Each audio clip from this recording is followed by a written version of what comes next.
विश्वास free education channel में आप सभी का स्वागत है। आज हम लोग हिंदी व्याकरण के क्रम में सर्वनाम पढ़ेंगे। तो सर्वनाम का अर्थ होता है, सर्व माने होता है सभी और नाम माने संज्ञा होता है। क्योंकि आप लोग संज्ञा में पढ़ चुके हैं कि इस संसार में जो भी चीज होती है उसका नाम संज्ञा होता है। तो सभी संज्ञा के बदले जो प्रयोग किए जाते हैं सर्वनाम कहलाते हैं। तो इसकी परिभाषा हो गई कि वह शब्द जो संज्ञा के स्थान पर या संज्ञा के बदले प्रयोग किए जाते हैं सर्वनाम कहलाते हैं। अब हिंदी व्याकरण के क्रम में संज्ञा की स्थिति क्यों बनी या संज्ञा की आवश्यकता क्यों पड़ी, तो मैं एक उदाहरण देता हूं कि जैसे राम ने कहा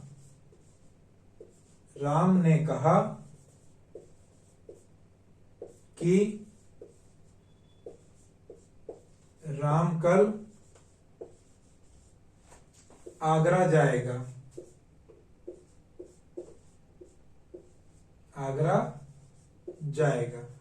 अब देखिए इस वाक्य में एक राम तो ये है, एक राम ये है, लेकिन यह निश्चित नहीं हो पा रहा है कि ये राम जो कह रहा है कि कल वो आगरा जाएगा, ये राम वही है। मतलब दोनों राम एक जैसे नहीं लग रहे हैं। मतलब एक राम तो कह रहा है कि राम ने कहा, एक राम कहा राम कल आगरा जाएगा, तो हो सकता है कि ये राम इस राम का दोस्त हो। तो मतलब ये निश्चित नहीं हो पा रहा है इस वाक्य में कि कितने राम हैं। ठीक है, तो जब किसी वाक्य में कोई संज्ञा पद एक से अधिक बार आता है तो हर बार एक नए व्यक्ति का भ्रम पैदा कर देता है और वाक्य को अनिश्चित कर देता है या उसकी स्थिति को अनिश्चित कर देता है कि उसकी संख्या कितनी है। तो इन्हीं वाक्य के जो शब्द होते हैं या संज्ञा पद होते हैं उसकी स्थिति को स्पष्ट करने के लिए और निश्चित करने के लिए सर्वनाम शब्द का प्रयोग किया जाता है। जैसे अब मैं कहूंगा कि राम ने कहा कि वह कल आगरा जाएगा।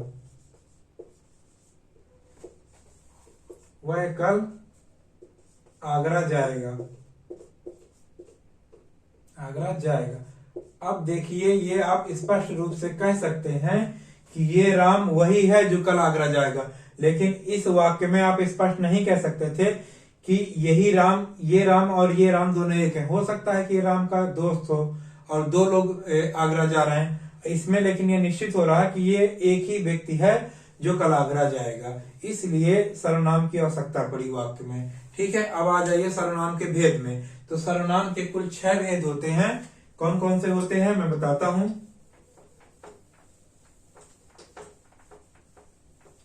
अब आ जाइए सर्वनाम के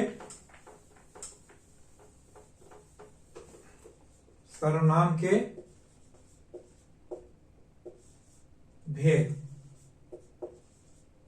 तो देखिए सर्वनाम के कुल 6 भेद होते हैं। कौन कौन से होते हैं बताता हूं। पुरुषवाचक सर्वनाम,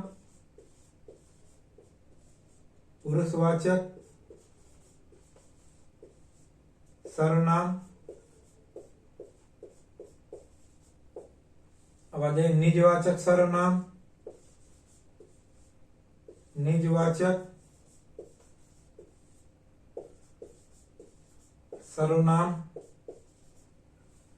अब आ जाए निश्चयवाचक सर्वनाम,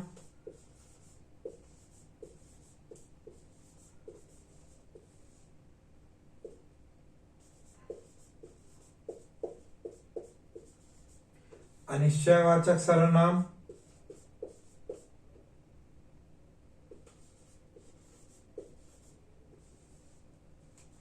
अनिश्चयवाचक।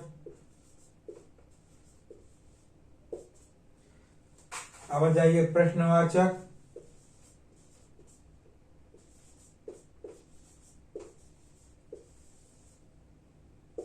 अब आ जाइए संबंधवाचक।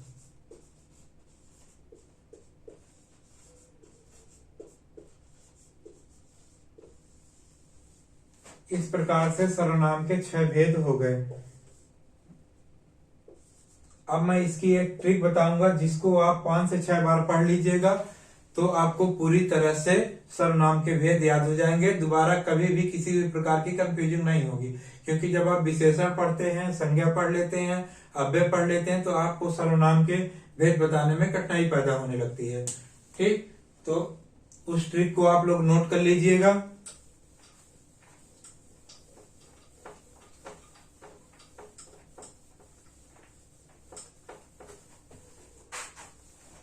तो वो ट्रिक वो है कि पुरुष ने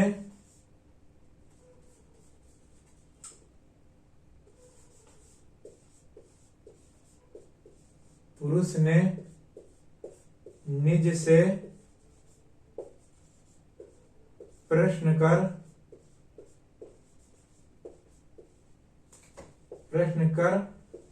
अनिश्चित संबंधों को निश्चित किया। अनिश्चित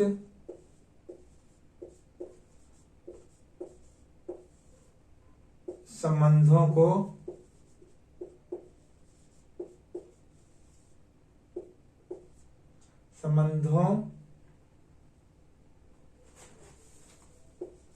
निश्चित संबंधों को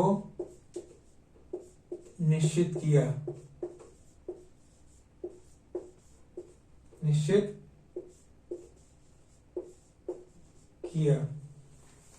देखिए, पुरुष में पुरुषवाचक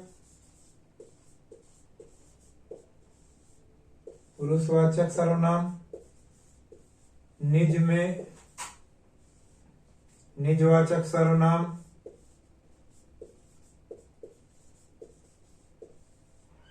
प्रश्न में प्रश्नवाचक सर्वनाम,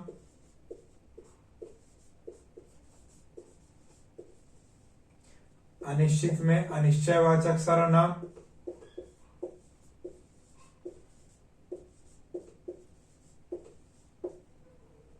संबंध में संबंधवाचक सर्वनाम,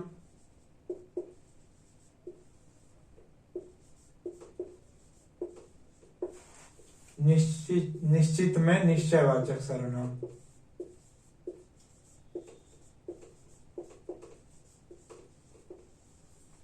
अब देखिए, सारे सर्वनाम के भेद हो गए। Number 1, number 2, number 3, number 4, number 5 और नंबर 6। इस प्रकार से इस ट्रिक को बार बार पढ़िएगा। जब आप 3 से 4 बार पढ़ लेंगे, आपको ये ट्रिक याद हो जाएगी। इसका स्क्रीनशॉट ले लीजिएगा। अब आ जाइए सर्वनामों की संख्या में। ये प्रश्न भी बहुत अधिक बार पूछा गया है कि इसमें अक्सर छात्र जो है कंफ्यूज हो जाते हैं कि सर्वनाम के भेद कितने होते हैं और सर्वनाम की संख्या कितनी होती है। लोग सर्वनाम की संख्या पूछने पर 6 लगा करके चले जाते हैं। ठीक है,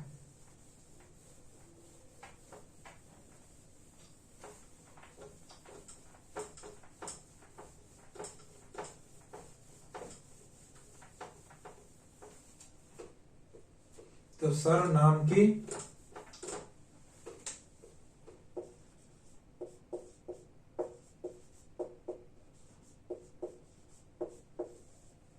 संख्या,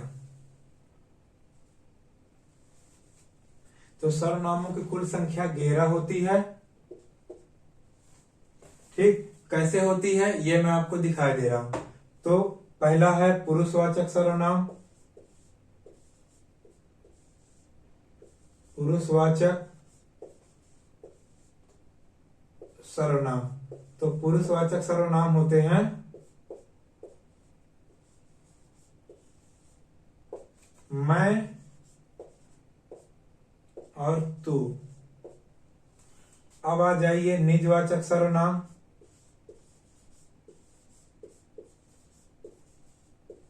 निजवाचक सर्वनाम तो होते हैं आप। जैसे आप ही चला गया, वह आप ही चला गया, आप भला तो जग भला। अब आ जाइए निश्चयवाचक सर्वनाम।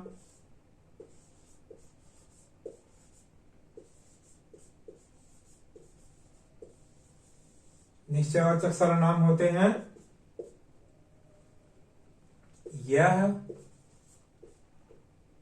यह और वह। अब आ जाइए अनिश्चयवाचक सर्वनाम।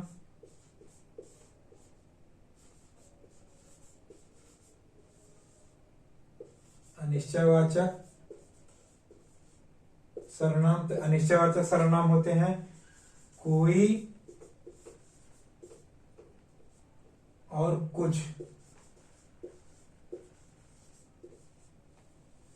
अब आ जाइए प्रश्नवाचक सर्वनाम।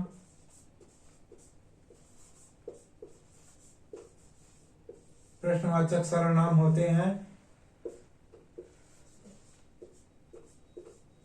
कौन और क्या। अब आ जाइए संबंधवाचक सर्वनाम।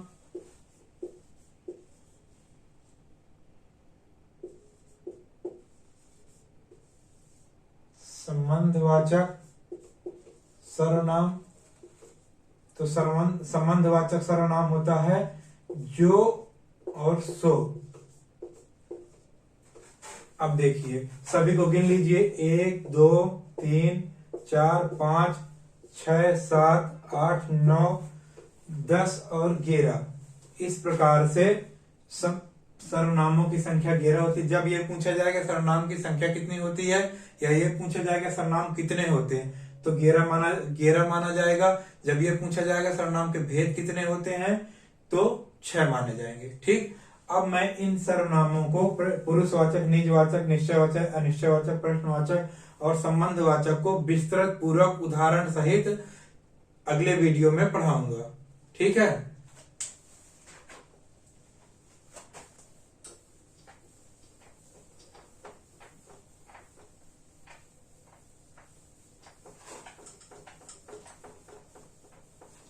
देखिए एक चीज और जान लीजिए कि सर्वनाम संज्ञा के स्थान पर कैसे प्रयोग किए जाते हैं। जैसे सर्वनाम है कि राम जाता है, जैसे लिखा है उदाहरण,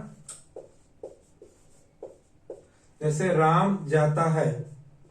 अब हमको राम नहीं लिखना है, राम की जगह में सर्वनाम का प्रयोग करना है, तो हम कह देंगे वह जाता है। अब देखिए ये नाम है संज्ञा, वह है सर्वनाम। जैसे राम की जगह में वह का प्रयोग कर दिए तो ये सर्वनाम हो गया। तो जैसे एक उदाहरण और दे दिया, जैसे कह दिया श्याम,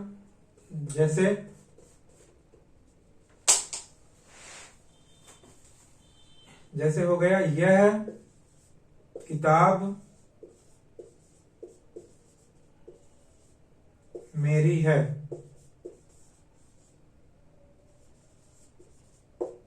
तो नंबर 2 उदाहरण, ये नंबर 1 उदाहरण। ठीक है। इस प्रकार से जब किसी संज्ञा के बदले में कोई शब्द प्रयोग किया जाता है वह सर्वनाम होता है। ठीक है। अगले वीडियो में मैं जो है पूरे प्रकारों का विस्तृत पूर्वक करूंगा, आपको बिल्कुल समझ में आएगा। यदि ये वाला वीडियो आपके समझ में आया हो और आपको परीक्षा उपयोगी लग रहा हो तो आप वीडियो को लाइक, सब्सक्राइब और शेयर जरूर करिएगा। आज के लिए इतना ही।